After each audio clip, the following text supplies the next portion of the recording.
के ऊपर भगवा झंडा लहराओगे इस्लामिक झंडे को उतारकर। एक हिंदू ने मुसलमान झंडा उतारकर उसको खींच खींच कर तोड़ा, जैसा आप वीडियो में देख ही रहे हो। उसके बाद वहां पर भगवा झंडा लहराया। भाषा यही है, ठोक देंगे। किसको ठोकोगे? ठोकने का काम तो तुम्हारा पहले था, पहले नेस्तो नाबूद होके चला करो। आज से 20-50 साल हो गए यहाँ पे हमारे पुरानी दिल्ली से लगातार जब रामलीला के दिनों में यहाँ से सवारी निकलती है, फतेहपुरी मस्जिद के पास से होती, बल्ली मारान से होती हुई, जामा मस्जिद के पास से, नई सड़क से होती हुई लगातार हौज काजी होती हुई वापस आके खत्म होती है। आज तक कभी कोई सवारियों पर किसी ने कोई उंगली नहीं उठाई। दोस्तों, आप किसी भी मस्जिद के सामने जाकर मुल्लों के नाम से काटने की धमकियां दोगे और मस्जिद के ऊपर भगवा झंडा लहराओगे इस्लामिक झंडे को उतारकर, आप पूरी कोशिश करोगे माहौल को खराब करने का, वो भी आपकी आस्था से जुड़ी एक माँ की, जिसको आप दुर्गा माँ कहते हैं, उनकी यात्रा के अंदर अगर आप ये काम करोगे तो क्या वाकई में आपकी दुर्गा माँ खुश होती होगी? अब एक हिंदू ने मुसलमान झंडा उतारकर उसको खींच खींच कर तोड़ा, जैसा आप वीडियो में देख ही रहे हो। उसके बाद वहां पर भगवा झंडा लहराया, फिर जय श्री राम के नारे लगाए। इसको देखकर रोष में आकर मुसलमान ने उसको गोली मार दी, लेकिन भगवा झंडा लहराने वाला हिंदू वो मौत के घाट उतर गया और गोली चलाने वाला मुसलमान जेल में अब सड़ेगा। लेकिन आप लोगों को ये काम करवाने वाले जो नेता है उनका कुछ नहीं बिगड़ेगा। हेलो हाय अस्सलाम वालेकुम, welcome to our YouTube channel रेवर ऑफिशियल। दोस्तों, यूपी के बहराइच में दंगा हुआ, ये आप बखूबी जानते हैं। अब मैंने जो आपको बताया उस पर से ही मैं एक द न्यूज गाइड का एक वीडियो लेके आया हूं, जिस पर पढ़े लिखे लोगों का क्या ओपिनियन है उस बारे में इस वीडियो में बात होगी। तो वीडियो को हम देखते हैं, उसके बाद हम फिर अपना ओपिनियन देंगे। तो दोस्तों, लिहाजा अगर आप मेरे चैनल पर नए हो तो सब्सक्राइब जरूर करिएगा और वीडियो अगर अच्छी लगती हो तो कमेंट के साथ शेयर भी जरूर करिएगा। दोस्तों, पहले वीडियो देखते हैं, उसके बाद आप भी अपना ओपिनियन कमेंट में दे सकते हो और मैं भी अपना कमेंट दूंगा। स्टार्ट करता हूँ, देखिए। बहराइच की जो वीडियो सामने आ रही है, उनके घर के आगे से जुलूस निकल रहा है। बंदा एक उसके घर में घुस के उसका जो हरा झंडा है, जो उसका धार्मिक झंडा है, उसे उसने तोड़ दिया, उसे गिरा दिया, उसके साथ साथ उसकी ग्रिल भी गिर गई। उसके बाद अपना भगवा झंडा मारे ला रहा है। क्या मतलब होता है इस चीज़ का भाई? किसी के घर में घुस के तुम उसके घर में प्राइवेसी उसकी भंग करोगे? क्या समाज को संदेश देना चाहते हो कि किसी के भी घर में घुसने की तुम्हें परमिशन मिल गई? किसी ने अपना अगर झंडा लहरा रखा है अपने मनमर्जी का, तो वो तुम तोड़ के गिरा दोगे। अपना झंडा लहराओगे तुम उसके घर पे कब्जा करने की कोशिश में हो क्या चाहते हो? तो उसके बाद दंगा भड़काई, जाहिर सी बात है। और प्रशासन यही चाहता था कि दंगा भड़के। लगातार भड़काऊ नारे लग रहे थे, पुलिस वालों ने कुछ नहीं बोला कि भड़काऊ नारे लग रहे हैं तो इन्हें चुप कराया जाए। किसी को हाँ, पुलिस वाले देख रहे हैं। उस तमाम वीडियो में पुलिस वाले आराम से इधर से उधर कंधों पे बंदूक टांगे घूम रहे हैं। उनकी हिम्मत नहीं पड़ रही कि उस भीड़ को वो एक तरफ कर सकें, किसी तरह साइड में कर सकें। कोई नजर ही नहीं आ रहा कहीं भी। पुलिस कहीं से कंट्रोल करती नजर नहीं आ रही उस मुद्दे को। जब मुद्दा भड़क गया पूरी तरह, अच्छी तरह जब आग फैल गई है, अब जाके पुलिस वालों के बयान आ रहे हैं कि हम दंगा नहीं भड़कने देंगे। और डीजीपी की एक छोटी सी वीडियो वायरल हो रही है, 6 सेकंड की, हाथ में पिस्टल लिए घूम रहे हैं कि ठोक देंगे। उनका भी भाषा यही है, ठोक देंगे। किसको ठोकोगे? ठोकने का काम तो तुम्हारा पहले था, पहले नेस्तो नाबूद होके चला करो। आज से 20-50 साल हो गए यहाँ पे हमारे पुरानी दिल्ली से लगातार जब रामलीला के दिनों में यहाँ से सवारी निकलती है, फतेहपुरी मस्जिद के पास से होती, बल्ली मारान से होती हुई, जामा मस्जिद के पास से, नई सड़क से होती हुई लगातार हौज काजी होती हुई वापस आके खत्म होती है। आज तक कभी कोई सवारियों पर किसी ने कोई उंगली नहीं उठाई। दुनिया दोनों तरफ खड़ी होकर देखती थी। अब तो शायद पता नहीं हो रही है, बंद होगी, निकल रही है अब तो, अभी भी कम निकलती हैं। अब तो पहले डेली निकलती थी, लेकिन वहाँ पे क्या होता है, लगातार घर के आगे से निकल रही हैं और जोश वाले भरे नारे, मुसलमानों को काट दो, मुगलों को काट दो। अरे भाई, मुगल ही थोड़े मुसलमान थे, ये तो देखो, इतिहास तो पढ़ के देखो। पर इनको तो सीधा सीधा एक समझा दिया गया कि मुगल मतलब मुसलमान। मुगलों ने किसको हराया था? मुगलों ने भी तो मुसलमान शासक को ही हराया था, इब्राहिम लोदी को हराया था, पर वो नजर नहीं आएगा इन्हें। तो एक वो सीधा सीधा नैरेटिव पकड़ रखा है कि उनको काटो और बांटो और ये करो। ने बोला कि जब लाउड स्पीकर चल रहा था तब भी तो ध्यान देना चाहिए ना, लाउड स्पीकर में क्या बज रहा था। बिल्कुल ठीक बात है, भड़काऊ नारे बज रहे हैं, भड़काऊ गाने बज रहे हैं। और जो बार बार हर बार इसी तरह के रैलियों में नारे लगते हैं, जो बाबर तेल लगाओ डाबर का, वंश मिटा दो बाबर का। तो भाई क्या मतलब है इस चीज़ का? तुम्हें अपनी आस्था प्रदर्शन करनी है, अपनी आस्था प्रदर्शित करनी है तो अपनी आस्था के गात गाओ, भजन गाओ, अपने आराम से राम राम करते हुए यात्रा निकालो। दुर्गा यात्रा निकाल रहे थे तुम, दुर्गा ने चालीसा पढ़ो, दुर्गा सप्तशती पढ़ो। क्या जरूरत है तुम्हें दूसरे को प्रोवोक करने की भाई? जब ऐसे करोगे तो दंगा भड़केगा। और प्रशासन ने क्या, वहाँ का शासन ही यही चाहता है कि दंगा भड़के, आने वाली सीटों में जो है वो चुनाव हैं, जो 10 सीटों पर वोट गोल बंद होगा तो हमें मिले चलेगा। सीधी सी बात है, वही वो चाहते थे, वही उनकी मंशा पूरी हो गई। प्लानिंग की तरीके से हुआ है क्या? प्री प्लानिंग है? प्री प्लानिंग ही होती है। अब इसमें मारा कौन जाता है? ये तो देखो ना, कि हर आम आदमी को मैं बार बार यही अपील करता हूँ, भाई नेताओं के बहकावे में मत आओ, इनके चक्करों में मत पड़ो। गृह मंत्री जिनके ऊपर पूरे देश की सुरक्षा की जिम्मेदारी है, उनका बेटा तो जैसा बैठा हुआ मौज ले रहा है। ICCI का अध्यक्ष भी बन गया, उससे पहले BCCI का अध्यक्ष भी बन गया। और तुम क्या कर रहे हो? तुम जाके लोगों के झंडे गिरा रहे हो, बाद में तुम गोली खा रहे हो। तुम्हें क्या मिला? तुम्हारा घर परिवार तो रुल गया। अब 2-4 दिन तो सारे नेता मिलकर रोटियां सेक लेंगे इस पे, इस लाश की राजनीति, इसके ऊपर लाश के ऊपर राजनीति कर लेंगे। उसके बाद तुम्हें कौन पूछने आ रहा है? 2-4 जगह फंड रेजर हो जाएंगे, फंड खा के बैठ जाएंगे।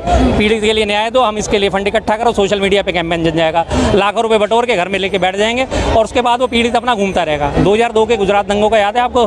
गोधरा कांड में अशोक जो था, अशोक परमार नाम था उसका, जिसे राजू मोची भी कहा जाता है, उस वक्त भी मोची था, पोस्टर बॉय बना, तलवार उसके हाथ में थी, माथे पे उसके श्री राम का पट्टा बंधा हुआ था, और उसने बढ़ चढ़ के दंगों में हिस्सा लिया, उसका खूब बुनाया गया।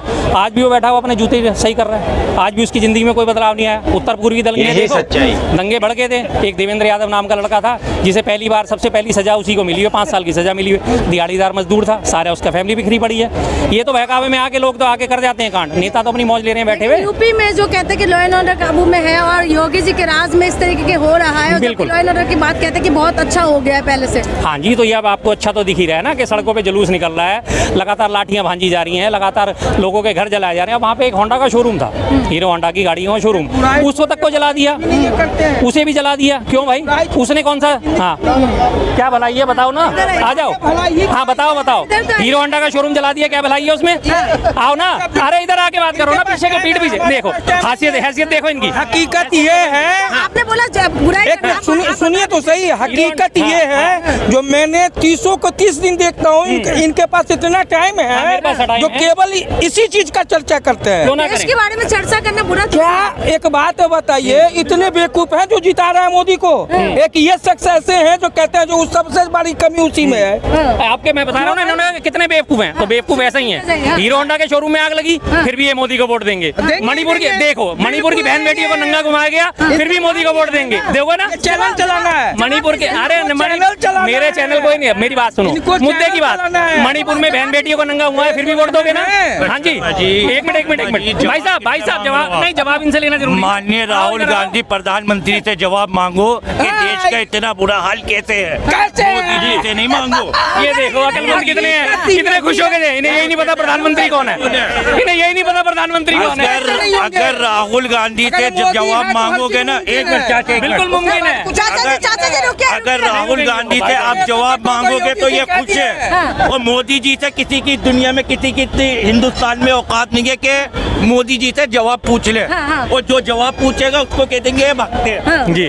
अब ये बात गए, पूरी बात नहीं करी, अब इनसे ये पूछना, बुराई करते रहते हैं बस। नहीं ये बात बताओ, इन्होंने साफ कह दिया मणिपुर की बहन बेटियों को नग्न परेड कराई जा रही है, फिर भी ये मोदी को वोट देंगे। बलात्कारियों को संरक्षण दिया जा रहा है, फिर भी ये मोदी को वोट देंगे। फिर कहते हैं कि कौन बेवकूफ है जो मोदी को वोट दे रहा है, तो इन्हीं के जैसे बेवकूफ हैं जो मोदी को वोट देते हैं, जिन्हें ना बहन बेटियों से कोई मतलब, ना देश की अस्मिता से कोई मतलब, ना दंगे फसाद से कोई मतलब। इन्हें सिर्फ मोदी दिख रहा है, उसके काम दिख रहे हैं, और काम के नाम पे क्या है, हिंदू मुस्लिम में फूट डालो, राज करो, फूट डालो, राज करो, फूट डालो, राज करो।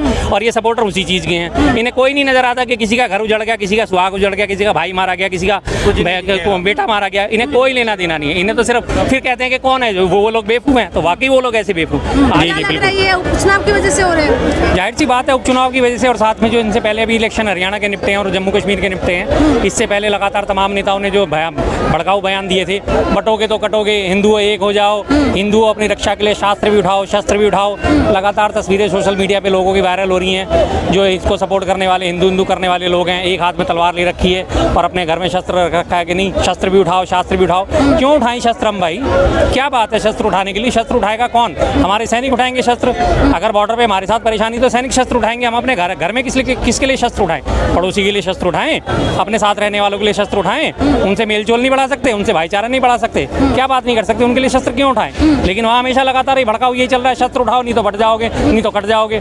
आज आप सोशल मीडिया उठा के देखो, अभी आप दूसरा उदाहरण देता हूँ, अभी एक वो जो सिद्दीकी साहब को मारा गया है, MP थे कांग्रेस के, मंत्री भी रह चुके हैं, उनको मार दिया गया। तो इनके राइट विंग वाले जितने सपोर्टर हैं बीजेपी के, सारे सपोर्टर क्या कर रहे हैं? वो लॉरेंस बिश्नोई जो है उस गैंगस्टर को सही ठहरा रहे हैं कि हाँ बढ़िया काम करा उसने, तो अपने बाजू पे जय श्री राम गुदवा रखा था, बहुत बढ़िया काम करा, उसका हुड अंदर से भगवा है तो बहुत बढ़िया काम करा। भाई जब अपराधियों का ऐसा महिमा मंडन करोगे तो फिर तुम्हारा घर बच जाएगा क्या? उनका तो काम अपराध करना है, वो तो ये देखते ही नहीं कि किसका मारा किसका नहीं मारा। मारने वाले को तो मारने वाले से मतलब होता है, मारने से उसे ये नहीं देखना होता कि वो अंधा है, जवान है, बूढ़ा है, क्या है। सीधी सी बात है, शेर होता है, उसे शिकार करने से मतलब है ना, उसे ये मतलब कि उसने भैंसा मारा, ना उसने हिरण मारा, या उसने खरगोश मांगा, या उसने सुअर मारा, उसे तो पेट भरना है। वही हालत इनकी है। अब वो सबको मारे जा रहा है और सारा राइट विंग आज बड़ी खुशियां मना रहा है। अरे वाह, हिंदुओं का नया मसीहा आ गया, अरे जाके चरण चूम लो उसके भाई, जाके तलवे चाट लो उसके। तो वही हालत है भाई साहब भी बोल के गए कि कुछ भी हो जाए। हॉस्पिटल में भी आग लगा, हॉस्पिटल में आग लगा दिया। पूछो इनसे ऐसे लोगों की कौन सी मानसिकता है भाई? हॉस्पिटल में लोगों का इलाज होता है, वहां जाके उसे आग के हवाले कर दिया। इससे तुम्हारे बदले पूरे हो जाएंगे? गलत काम तुम खुद करो। मेरे घर में कोई घुस के मेरे जबरदस्ती करके मेरा फर्नीचर तोड़ दे, मेरे घर में उपद्रव मचाएगा, तो क्या मैं उसे आवाज नहीं उठाऊंगा? क्या मैं उसे मारूंगा नहीं? क्या मैं उसे घर से बाहर नहीं निकालूंगा? और जबकि वो भी पुलिस प्रशासन सामने खड़ा हुआ है, तो फिर आप कहते हो कि जंगल राज नहीं है। एक तरफ आप खुद जंगल राज लेके आ रहे हो और फिर कहते हो कि नहीं जंगल राज नहीं है। डबल इंजन की सरकार है जी, बहुत बढ़िया काम चल रहा है। कितना बढ़िया काम चल रहा है दोस्तों। ये भाई जी ने तो बड़ी जबरदस्त स्पीच दी है और मुझे उम्मीद है कि आप लोगों को शायद समझ भी आ गया होगा, क्योंकि मुझे पूरा यकीन है कि मेरे चैनल देखने वाला कोई अंधभक्त तो नहीं हो सकता, क्योंकि मैं खुद एंटी अनभक्त हूँ। जो मेरे चैनल पे कभी अनभक्त आपको दिखेंगे ही नहीं, अगर दिखेंगे तो कमेंट में दिखेंगे जो इन मीन 3.5 लोग होते, बाकी सारे न्यूट्रल लोग जो समझदार है वही मेरा चैनल देखते हैं, मेरे को पूरा यकीन है। दोस्तों, भाई ने बहुत अच्छी बात बताई कि मरता हिंदू है, मुसलमान है, लेकिन नेताओं के बेटे एसी में बैठकर खुद ऐश कर रहे होते, उनका कोई बाल बिका नहीं होता। वो आप ही के मारे जाने के बाद आपकी लाश के ऊपर व्यू बटोरते हैं और लाखों रुपए कमा लेते हैं, और जो जेल में जाता है उनका श्रेय भी वो ले लेते हैं कि हमने देखिए इनको जेल में डाल दिया जिन्होंने हमारे हिंदू भाई को मारा था। मतलब दोनों तरफ से पेड़ा खाते हैं वो, और आपके हाथ में आता है ठुल्लू। गुजरात दंगों की जब मैं बात करूं, बाबरी मस्जिद कांड में जो वो परमार भाई थे, आज भी वो सोशल मीडिया के ऊपर फोटो आपको बखूबी दिखता होगा, जो हाथ में तलवार लहरा है बाबरी मस्जिद के फोटो के ऊपर, उसको एडिटिंग करके लगाया गया है। और आप सर्च करिए यूट्यूब के ऊपर, वो भाई का इंटरव्यू देखिए। वो 92 में भी चंपल सिलने का काम करता था और आज भी उसकी वही पोजीशन। उसे क्या दिया इन नेताओं ने कुछ करने के बाद? इसी तरह आप भी मिटोगे सिर्फ उनके फायदों के लिए। किसी का घर टूट रहा है, किसी की औलाद मर रही है, आप पूछिए ना उनको जाकर जिनकी औलाद ये गोलियां खा के मर रही है।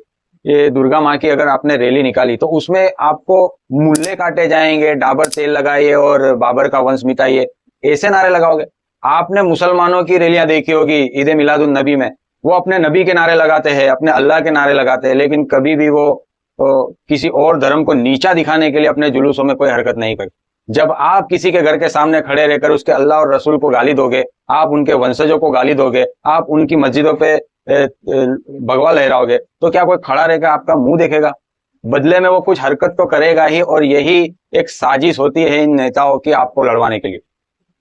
दोस्तों, इतनी छोटी सी बात हिंदुस्तान को अगर नहीं समझ आती तो हिंदुस्तान को बर्बाद होने से कोई नहीं रोक सकेगा। मैं आपका ओपिनियन कमेंट में जरूर जानना चाहूंगा। वीडियो में इतना ही, लेता हूं इजाजत। अस्सलाम वालेकुम व रहमतुल्लाहि व बरकातुहू।